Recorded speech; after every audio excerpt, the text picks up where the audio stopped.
Hi, I'm Natalie and this is James, and welcome aboard our floating home, Zephyr. Over the past 5 years, we've been on an incredible journey sailing around the world, accompanied by our two trusty dog crew members, Flint and Kira. Join us every Friday for a new video documenting our adventures. Don't forget to subscribe and be part of the journey.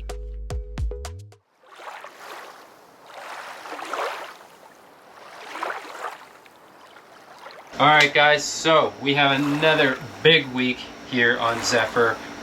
If you recall, last week we came into the marina, put on the air conditioning, and life has been pretty good here.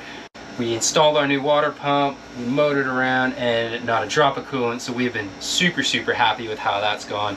If you haven't seen that episode, jump back a week, go check it out. But what's going on for us this week? Well, two things are going to happen. One, we're about to start bleaching our lines and water tank. Nat, a while ago, it said, hey, some of this is starting to smell a little eggy. It was like only like one line over here, and then it was another line. So we think it's time to clean those lines out, and we're going to do that with bleach. It's going to be a bit of a process. It's going to take about 24 hours, and we're going to walk you through that. The second thing is, and not good news, but we might have a hurricane coming our way here in the Abacos. So what does that mean? Well, we are already semi-prepared, as you've seen in our last videos, but we're going to do a couple more things to make sure that we're ready in case we need to run from the Abacos. What is that going to entail? Well, we're going to go up the mast and we're going to do a rating inspection. We haven't done one of those for a while. 2, we're going to clean the boat and get it organized so it is sail ready. And 3, we're going to get the dinghy up on the davits because right now it's down in the water. And just make sure the boat is ready to go if we have to pull out and put 100 miles between here and the Abacos. So let's get going. First things first, we are going to do the water tanks. Let's go. Alright, so we've got the bleach, we've got this measuring cup. We've read on the boat forums that we have to use about a quart to every 50 gallons. So we're going to use a little bit less because our front tank is only 40 gallons. So here we go, let's get to it. So a quick tip with this is you want to make sure that your water tank is at least half empty, so that when you add the water you get a good mix in the tank as opposed to adding it to the full tank.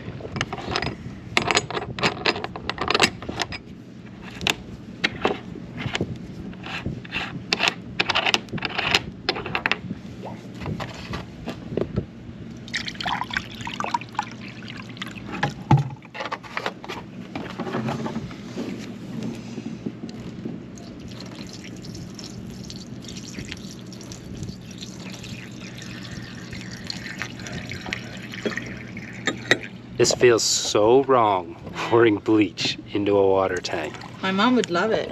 Your mum would love it because your mum loves bleach. Yes.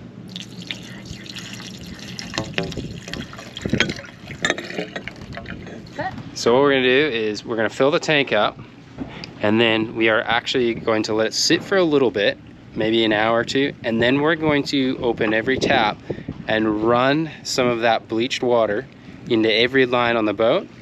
Then we'll stop and it's going to sit for 24 hours to do its magic. So that's the plan.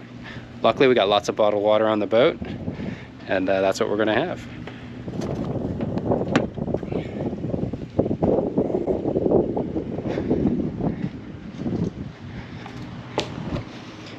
So it is super important that you exercise patience when doing this, because if you don't let that bleach sit in all the lines for at least 24 hours, it's not going to do the job. So yeah, super important. Let it sit for 24 hours after you've cycled it up through all the lines. Another thing is, don't run any of this bleached water through your water maker. If you have a water maker on board, do not use it. The bleach will damage the membranes and you're going to be out of pocket going to buy new membranes. So it's super important not to use your water maker. Let's fill the tank.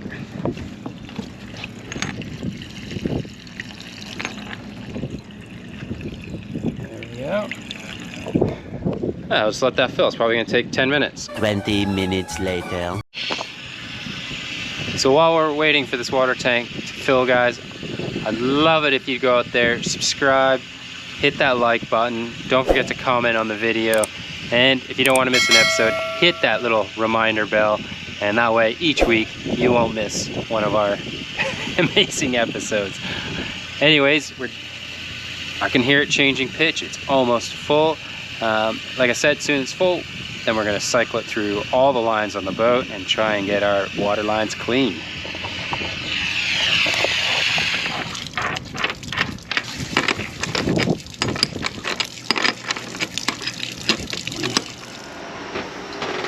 So that's it, tanks are full. Now we're going to run the water with the bleach through all the lines, especially, no, we're gonna do all of them, but especially the bathroom ones have been stinking like egg.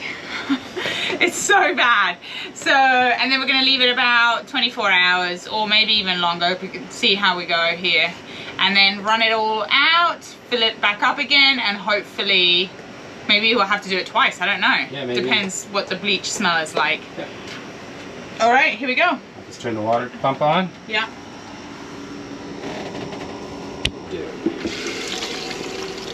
Yeah. Oh yeah, Yeah? I think so. Yeah, oh yeah, yeah. Yeah. We need to do the outside one as well. Oh, the outside shower, yeah.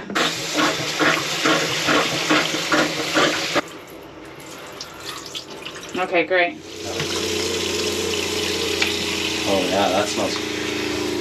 Like, I don't know, for anybody who's ever lived on a sailboat, if you don't know what that eggy smell is when you get in taps, it just literally smells like bad egg. That's what, like a bad hard-boiled egg. Wouldn't you say that's right? Yeah.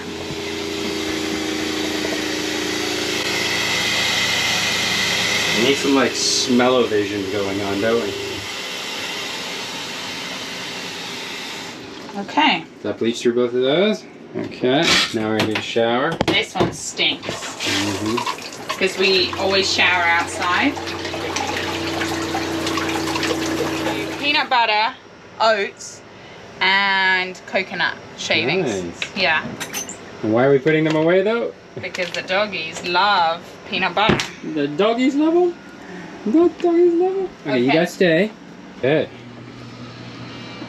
This one smells so bad. Does it? Yeah, I better do it. Wish I do it. Yeah, straight out the back. Oh, with the bleach. Yeah, Yeah. over the quad. Didn't even... See, this is why it's so important that I have Nat, because I would have just poured it on the transom, we would have bleached the transom. Okay, eggy water, there we go.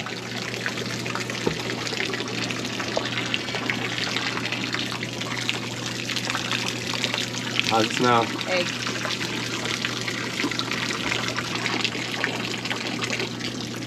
Yep. Nice. That's it, hey Fred? That's it. I've been dying to do that for so long. Oh 'Cause my goodness. everything started smelling now, especially this back one. And you know, that's the one we Yeah. shower with. Yeah, it was. It just started so- off with one initially, didn't it? And then all of them. And then it started So- spreading. And how does the back tank work then? If we do that, We'll do the back tank. So we only need to just cycle the back tank to the main water pump. and then it will be the same Yeah, 'cause lines.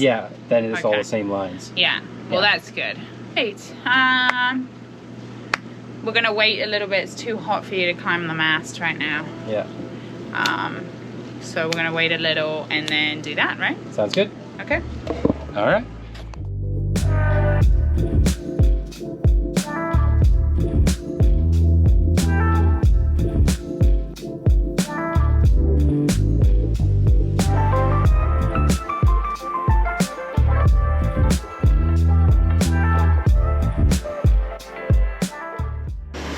All right, so we bleached the water tanks. We actually fixed some ceiling blinds. Well, I should say Nat fixed the ceiling blinds, which is pretty good.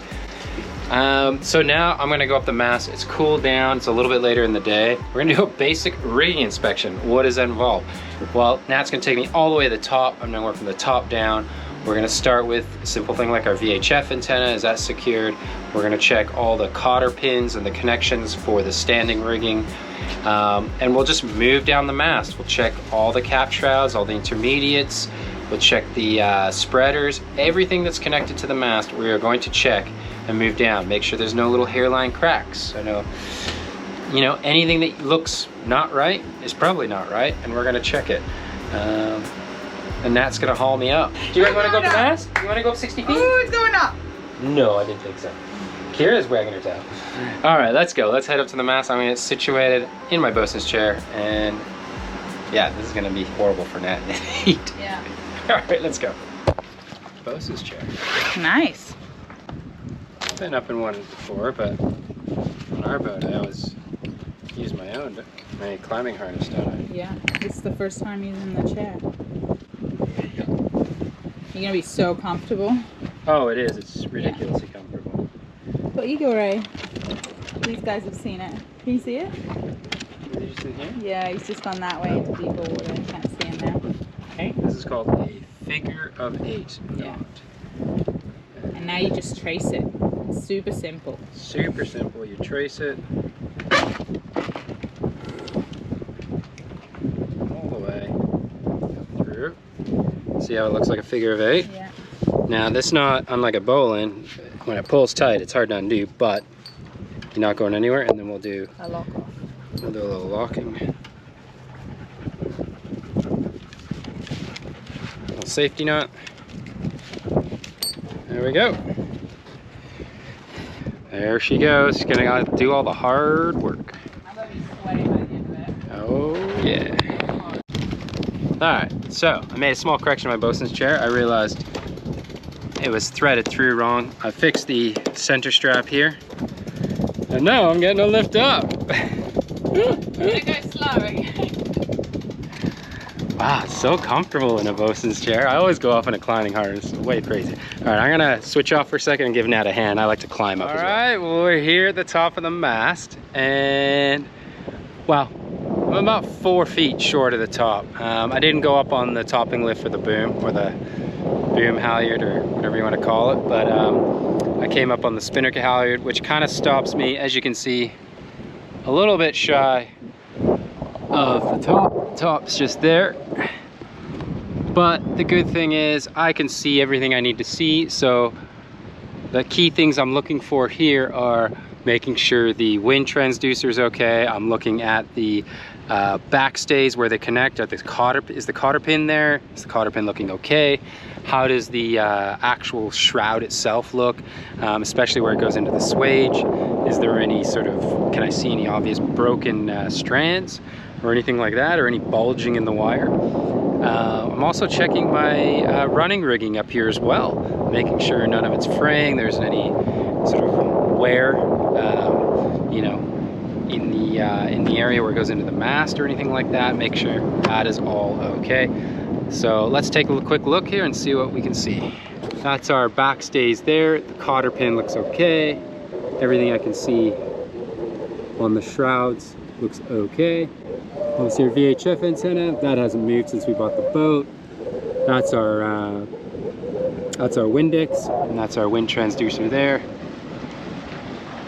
You can see that's where our halyard goes through. Everything looks okay. Spinnaker halyard, topping lift halyard.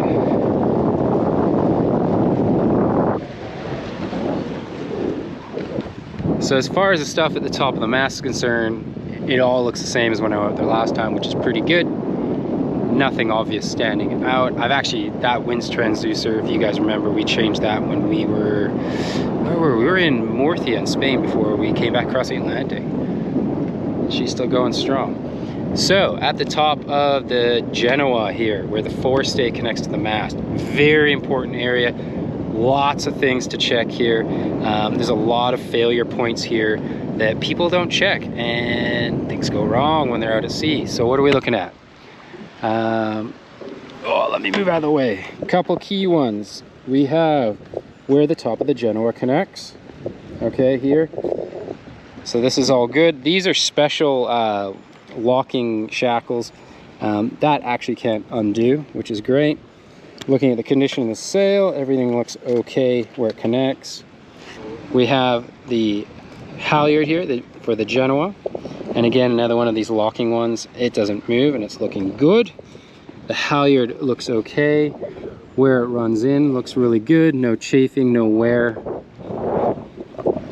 But to be honest, the Genoa halyard almost never moves, because it only moves when we take the Genoa down, and we only have done that a few times over the last couple of years. When we replaced them with some precision sails, that was a good event.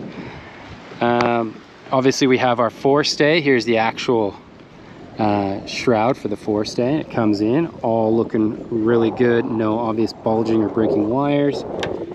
We're looking at where the forestay connects here. Everything looks okay. I'm not terribly happy with how that pin is pushed up against the mast. That's been like that for a lot, you know, almost since the day we bought the boat, and I keep pushing it back, but I don't know. I'm not sure what to do about that. Maybe maybe down the road we'll figure something out. It's not really doing anything. It just kind of probably puts a little pressure on the aluminum, but it's not causing any damage. And 5.5 years of hard sailing, it looks exactly the same. So I'm not too worried about that. And then I guess while we're here, we have our other halyard connection, or sorry, other halyard. We hear a spare halyard. That all looks okay, no wear and tear. But yeah, so far I'm pretty happy. Check this out. How is that for a view? So for those that are following us, we are still in the Abacos. So let me give you a little geography. We are in Great Abaco. That is Elbow Cay over there, Hopetown with the famous lighthouse, Toulouse Cay down that way, Lovers Quarters over there, and then the other direction, Man o' War, Guana, Green Turtle, and so forth, all up the other way. This is the marina we're in. Pretty empty now, except for some of those charter boats over there at moorings. How's Zephyr looking from above? Pretty sweet. There's our high field tender. Solar panels, those are our sun power solar panels. Looking awesome. What about the front of the boat? Oh yeah, look at that. It's interesting because you don't often get this view unless you come up the mast. I mean, yeah, you can send your drone up, whatever, but the perspective from up here is awesome. I could spend all day up the mast. Anyways, time to get a hold of Nat and get down. There we go. Hey, Nat. Can you come down? I'm ready to come down to the first spreader. All right, let's see how we go. So as I said, we are going to that first spreader or second spreader, depending on which way you're counting. Oh, something there.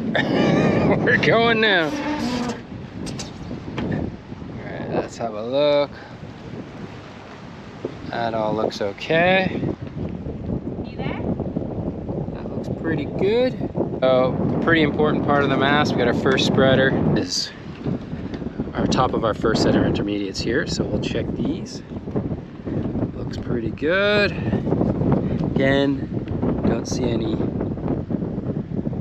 cracks in the aluminum. This all looks good. The spreader all looks good. No pop rivets or anything like that. Come around to this side. All looks good. The mast is just a little bit dirty. This all looks good. Everything looks good here. Cool. All right, like 2 feet. So if you watched our first videos, you'll remember this is a spliced mast. Okay, good. So our mast actually got shipped to us in 2 pieces, and then they put a piece of material in the middle and they spliced it together. So it's held together with all of these rivets, so many, and then all these screws down the middle, and then a combination of more screws on this side. So I just like to have a quick look, make sure all of these look good. Check this side. They all look good. Mast is good. Mast is stronger than ever. All right, here we go. Let's go down to the second spreader or the first spreader, whatever you want to call it. All right, so again, this is another really important spot. So this is where the cap shroud from the deck meets the first spreader, and then the start of your first intermediates. All right. You just bit them. You bit. Here they come. Here come the glasses. There we go. You might have caught me wearing these in a couple videos. They're Amazon specials, don't judge me. But let's check this thing out a little closer.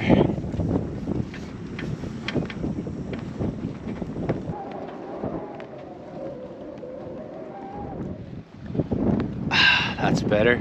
All we have left to do is check basically the rigging at deck level. We can do that in a minute, so I'll see you at the ground.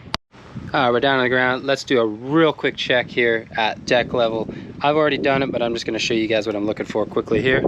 So we're at the forestay. Same thing. We're checking how this is all connected. All looks good. All of this, all looking good. Our split pins are okay. Everything okay there. Now we'll go check the cap shrouds. We got 2 on each side of the deck. Looks good. Split pins. Go to this side. Yep. That one there. That one there. And then last but not least, our backstays, which should be all sweet.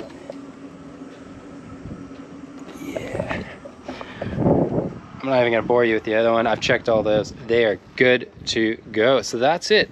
That's all you need to do. There are lots of other things you can do. You can get really into it and check every last item. But everything at deck level I've already checked. Obviously things like the gooseneck. I've checked all of our running rigging here. All the blocks. Anything that's attached to the boom. Our connections for like the boom vang and the main sheet. You know, you have a look at this, the main here, make sure everything's good. Our pad eyes for the whisker pole.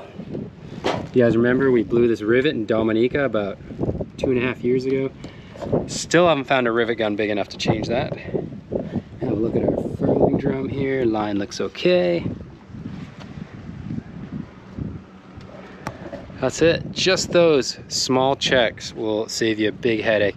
The amount of people that we've met, I'd say I can count at least 3 people that have lost their entire rig because they didn't check basic things on their rig and they had too much slack, their rig wasn't tensioned properly, they were missing a split pin and the forestay pin worked its way loose, the mast fell over. So real important, just a basic thing, you know, can save you tens of thousands of dollars because these masts are not cheap. We know, we bought a brand new one, remember? Go back to our second video, we put it on. All right guys, that's it. And I think we're good. So if we need to run, boat's safe, we're fueled up, plenty of water, plenty of food. Just gonna get the dinghy up and then we're good to go. But for now, that's it, I've earned a beer.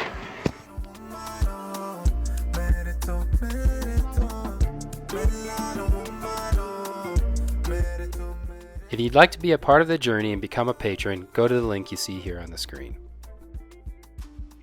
Another way you can support us is by hitting that subscribe button.